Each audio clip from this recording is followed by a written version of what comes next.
दोस्तों just imagine अगर किसी दिन आपको ऐसे जादुई सनग्लासेस मिले जिससे आप इंसानों के बीच छुपे एलियंस का असल चेहरा देख सको। वो एलियंस जिन्होंने पूरी दुनिया का कंट्रोल संभाल रखा है। कुछ ऐसा ही हम देखने वाले हैं आज की इस फिल्म में, जिसका नाम है दे लिव। फिल्म के स्टार्ट में हम एक होमलेस आदमी नाडा को देखते हैं, जो काम की तलाश में कोलोराडो से लॉस एंजलिस आया था। सबसे पहले वो एक जॉब सेंटर जाता है जहां उसकी तरह के और भी बहुत से लोग थे। ऑफिसर उसे लास्ट जॉब के बारे में पूछते हुए बताती है कि अभी हमारे पास तुम्हारे लिए कोई काम नहीं है। ग्लोबल इकोनॉमिक डिक्लाइन की वजह से अनएम्प्लॉयमेंट बहुत ज्यादा बढ़ चुकी थी, इसलिए नाडा को इतनी आसानी से जॉब नहीं मिलने वाली थी। उसके बाद रास्ते में नाडा को एक अंधा पादरी दिखता है, जो लोगों को बता रहा था कि एक सीक्रेट ऑर्गेनाइजेशन इस दुनिया को रूल करते हुए लोगों को ईवल कर रही है। उन्होंने यहाँ के लीडर्स और अमीर आदमियों के दिल और दिमाग करप्ट कर दिए हैं, जिसकी वजह से गरीब लोग बिना कुछ जाने एक्सप्लॉइट और मैनिपुलेट हो रहे हैं। वो लोगों को जागने का कह रहा था। तभी पुलिस को आता देखकर नाडा वहाँ से आगे बढ़ जाता है। देन रोड पर से गुजरते हुए नाडा एक स्ट्रेंज आदमी को नोटिस करता है, जो फजूल सा टीवी एड ऐसे देख रहा था जैसे हिप्नोटाइज हुआ हो। सेम ऐसा ही रात को एक बूढ़े आदमी के साथ भी होता है, बट नाडा इस सब पर ध्यान नहीं देता। रात एक होमलेस सेंटर में गुजारने के बाद नाडा अगली सुबह फिर से जॉब की तलाश में जाता है और आखिर उसे कंस्ट्रक्शन साइट पर लेबर की जॉब मिल जाती है। सारा दिन काम करने के बाद एक फेलो वर्कर फ्रैंक उसे अपने साथ लोकल शेंटी टाउन ले जाता है। तकरीबन सभी वर्कर्स वहीं रहते थे। नाडा को वहाँ खाना और सोने की जगह मिल गई थी। नाडा उधर एक आदमी गिलबर्ट से भी मिलता है, जो सबके लिए खाना बनाता था। नाडा और फ्रैंक में काफी दोस्ती हो गई थी। रात को सब लोग टीवी देख रहे होते हैं कि सडनली सिग्नल्स इंटरप्ट हो जाते हैं और एक आदमी स्क्रीन पे आके कोई मैसेज देता है। वो कह रहा था कि हम सब आर्टिफिशियल दुनिया में रह रहे हैं। मैस मीडिया के थ्रू लोअर क्लास तक डेंजरस सिग्नल्स भेजे जा रहे हैं, जिससे आम आदमी ट्रांस में चला जाता है। उसके ख्याल में ये सब एलियंस कर रहे थे, जिन्होंने एलीट क्लास को अपने साथ मिला रखा था। इस मैसेज के चलते सब लोगों के सर में दर्द होने लगता है, बट वो इस मैसेज पर ध्यान नहीं देते और वापस टीवी देखने लगते हैं। नाडा नोटिस करता है कि वहाँ पास में वही अंधा पादरी भी खड़ा ये सब बातें बोल रहा था। तभी गिलबर्ट उसके पास जाकर सीक्रेटली कुछ कहता है और फिर उसे पास के एक चर्च में ले जाता है।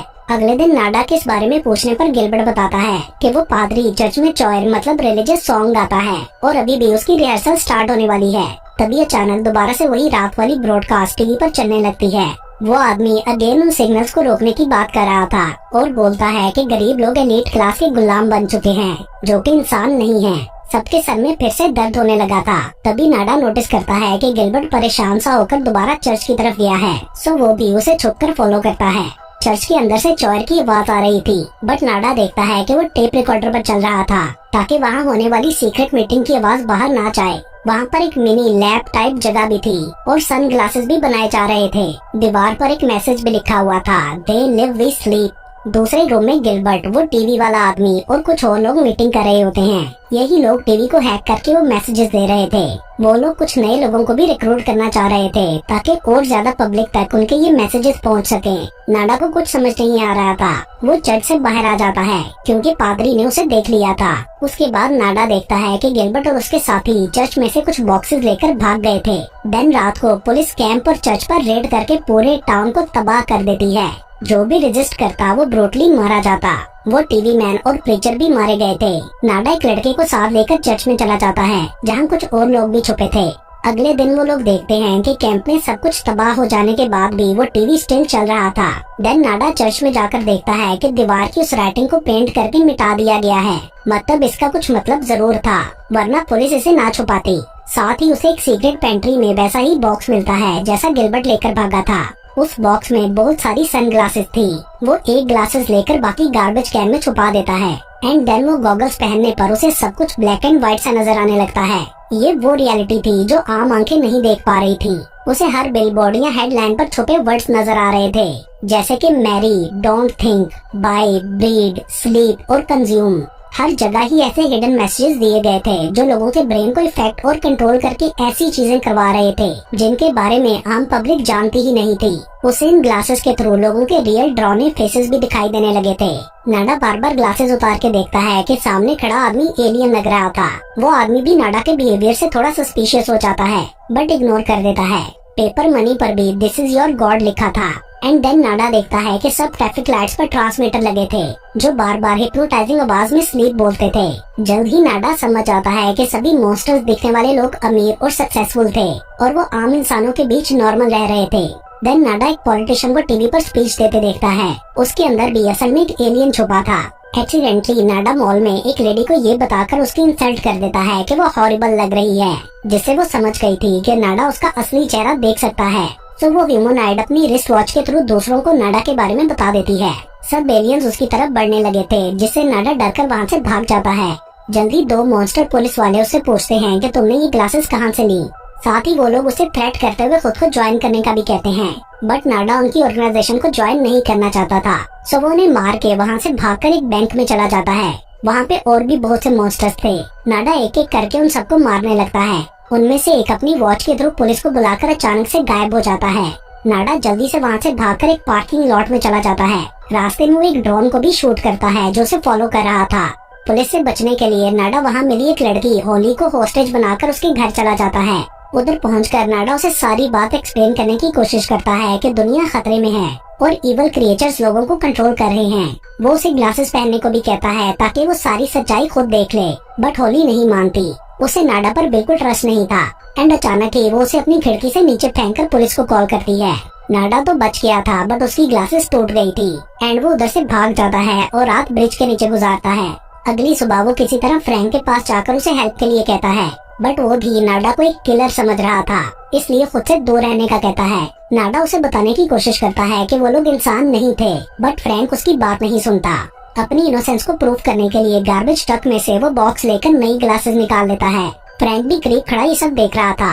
वो नाडा को उसकी सैलरी दे देता है, बट नाडा उसे वही ग्लासेस पहनने का कहता है, लेकिन उसके मना करने पर नाडा उससे फाइट करते हुए जबरदस्ती उसे ग्लासेस पहनाता है एंड आसपास ह्यूमनॉइड्स को देखकर फाइनली उसे नाडा की बात पर यकीन आ गया था।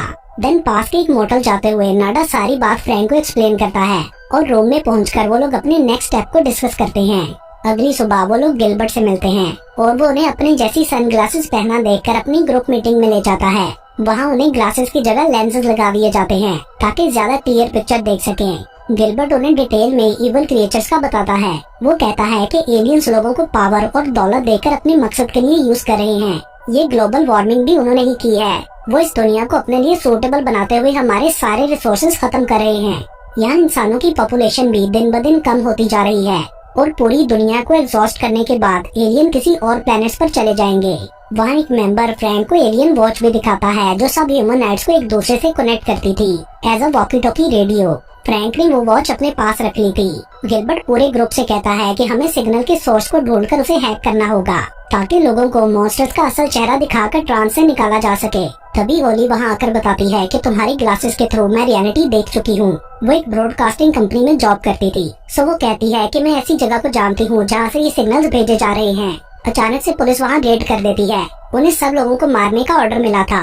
पुलिस में कुछ नॉर्मल ह्यूमंस भी थे, बट वो इन लोगों को टेररिस्ट समझते हैं। तकरीबन सभी लोग मारे गए थे, बट नाडा और फ्रैंक किसी तरह बचकर एक तंग गली में भाग जाते हैं एंड देन उस वॉच पर बटन प्रेस करने से वहाँ एक पोर्टल खुल गया था। पुलिस से बचने के लिए वो लोग उसमें जंप कर देते हैं, जिसके थ्रू वो लोग एक underground alien secret base facility में पहुँच गए थे। वहाँ जगह जगह एक स्ट्रेंज लैंग्वेज में कुछ लिख रखा था और गार्ड्स भी थे जिन्हें रेडियो के थ्रू बताया जाता है कि टेररिस्ट के उस ग्रुप को खत्म कर दिया गया है। ये सुनकर वो गार्ड्स अपनी जीत सेलिब्रेट करने जाते हैं, जिसका फायदा उठाकर नाडा और फ्रैंक आगे बढ़ते हुए एक रूम में पहुंच गए थे जहां ह्यूमनॉइड्स ने अपने इंसानी साथियों के लिए पार्टी थ्रो की थी। अनाउंसर सब लोगों को रिसेंट रेड के बारे में बताता है जिसमें सब बागियों को मार दिया गया था। वो कहता है कि जल्दी एलियंस पूरी दुनिया को टेक ओवर कर लेंगे, जिससे एलीट क्लास को और भी बहुत से बेनिफिट्स मिलने वाले थे। तभी उन्हें वहाँ कैंप का एक पुराना रेजिडेंट मिलता है जो एलियंस के साथ मिल चुका था। वो फ्रैंक और नाडा को भी इस ऑर्गेनाइजेशन के न्यू कमर समझकर उन्हें बेस का टूर कराते हुए एलियन एयरपोर्ट दिखाता है जहाँ से एलियंस इस दुनिया में आते थे और यहाँ से ह्यूमन फॉर्म में दूसरे प्लैनेट्स को विजिट करने जाते थे। वो दोनों ये सब देखकर शॉक रह गए थे। उसके बाद ये लोग एक लोकल टीवी स्टेशन के स्टूडियो पहुँचते हैं। यही वो सोर्स था जहाँ एक सैटेलाइट के थ्रू लोगों को हिडन मैसेजेस भेजकर उनके माइंड्स को करप्ट किया जा रहा था।